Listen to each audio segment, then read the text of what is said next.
আরে হাঁড়িভাঙ্গা আমে লাভবান বলতে মোটামুটি আর কি আশানুরূপ যেটা আমরা লাভ আশা করছিলাম সেই তুলনায় লাভের অঙ্কটা অনেকটাই কম। এখানে আমি আবাদ করেছিলাম 5 একর জমিতে হাঁড়িভাঙ্গা আম। এখানে সর্বোপরি খরচ হয়েছে প্রায় 2 লক্ষ টাকা। আমরা সাধারণত কেমিক্যাল সর্বনিম্ন পর্যায়ে দেওয়ার চেষ্টা করি, এদিক থেকে খরচটা কম। আর এখন পর্যন্ত যা বিক্রি করেছি তুলনামূলক একটু লাভ হয়েছে, এবং আমটা যেহেতু শেষ পর্যায়ে একদম ইন্ড ফেজে চলে আসছে, সামান্য কিছু আম আছে, আশা করতেছি আর কিছুটা পাবো। এক্সাক্ট মানে 2 লাখ টাকা খরচ করে কত টাকা বিক্রি করতে পারছেন? আর 2 লাখ টাকা খরচ করে 3 লক্ষ টাকা। মাত্র 1 লাখ টাকা লাভ। মাত্র 1 লাখ টাকা, জি, সারা বছরে। জি, আমরা আসলে এবার সমস্যাগুলো কোথায় ছিল?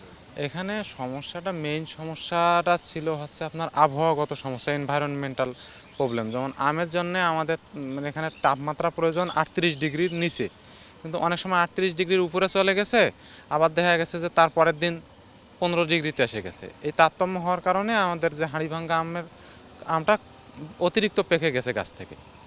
আর পেকে যাওয়ার কারণে এই আমটা আমরা সঠিক সময়ে হয়তো বাজারজাত অনেক সময় করতে পারছি, অনেক সময় পারি নাই। আবার অতিবৃষ্টির কারণেও আমাদের আমটা বাজারজাত করতে অনেক প্রবলেম হয়েছে। এ কারণেই লাভের পরিমাণটা কম। নগদ নিয়ে এলো হার না মানা হার অফার। সর্বনিম্ন 10,000 টাকা রেমিটেন্স নগদে পাঠালে থাকছে স্বর্ণের হার জেতার সুযোগ। গাফিলতি বলতে হ্যাঁ, সরকারের গাফিলতি বলতে কৃষি কর্মকর্তারা আমার মনে হয় যথেষ্ট মনিটরিং তারা করেননি, বা আমরা যতটা তাদের কাছ থেকে হেল্প বা পরামর্শ আশা করেছিলাম, বা তাদের উপর আমরা যতটা ডিপেন্ডেন্ট ছিলাম, বাট তারা আমাদের আম চাষকে মানে এটাকে তারা একেবারেই কম গুরুত্ব দিয়েছে, বা গুরুত্বের দিক থেকে কম মানে নিম্ন পর্যায়ে তারা দেখেছেন। যাতায়াত সুবিধাটা দেয় না, যাতায়াত সুবিধা না, যাতায়াতকেও তারা কোনো গুরুত্ব দেয়নি। যেমন আমরা রংপুর সিটি বাজারে আমরা যখন বাজারজাত করি, সিটি বাজার এখান থেকে যেতে গেলে যে পুরা 20-25 কিলোমিটার পাকা রাস্তা পুরাটাই নষ্ট। মানে আপনি গেলে হয়তো দেখতে পাবেন যে অবস্থা খুবই খারাপ। যেখানে আগে আমাদের যেতে 1 ঘন্টা সময় লাগতো, ওই জায়গায় আমাদের যেতে সময় লাগে 2 ঘন্টা। নানান সমস্যা। জি, এখানে অনেক সমস্যা। যেমন আমরা সরকারি অনুদান সঠিকভাবে পাই না, আবার যারা পায় দেখা যাচ্ছে যে মানে পাওয়ার মতো যে ক্রাইটেরিয়া আছে, যে পাইতে গেলে কী কী ক্রাইটেরিয়া মেনটেন করতে হবে, তো দেখা যায় তাদের ক্রাইটেরিয়া মেনটেন নাই, অথচ তারা পাচ্ছে, আবার আমাদের ক্রাইটেরিয়া মেনটেন আছে, বাট আমরা পাচ্ছি না।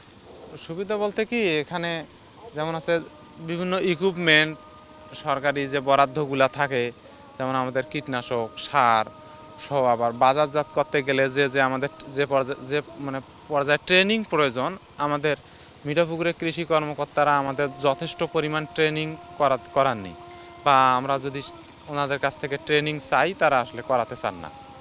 বা আমাদের ঢাকায় যে আবাসিক ট্রেনিংগুলো হয়, আমাদের এখানকার মিঠাপুকুরের কোনো উদ্যোক্তাই আমার মনে হয় এখন পর্যন্ত পায়নি। রংপুর জেলায় এবার প্রায় 1915 হেক্টর জমিতে বলা হচ্ছে যে 30,650 মেট্রিক টন হাড়িভাঙ্গা আম উৎপাদন হয়েছে, এবং সার্বিক যে বাজার পরিস্থিতি আমাদের যেটা ধারণা সেটা হচ্ছে প্রায় এখানে 200 কোটি টাকার মতো আমের যে বাজার যে বিক্রয়, এইটা আমরা ধারণা করছি আর কি। এই হচ্ছে সার্বিক পরিস্থিতি। আর আমের বাজার আপনারা জানেন যে হচ্ছে হাড়িভাঙ্গা আমটা প্রায় জুনের মাঝামাঝি সময়ে বাজারে আসে।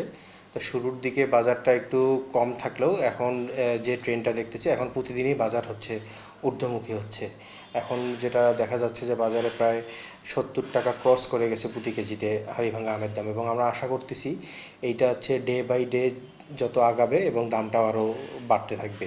কারণ হাড়িভাঙ্গা আমটা তো খুব স্বল্প সময়ের মধ্যেই বাজারে এই ইয়েটা শেষ হয়ে যায়। তো এই জুলাই আমরা যে ট্রেন্ডটা দেখতেছি এখন, এই যে আপনার জুলাই মাসের এই শুরুতেই হচ্ছে দামটা হচ্ছে এখন একটু ঊর্ধ্বমুখী।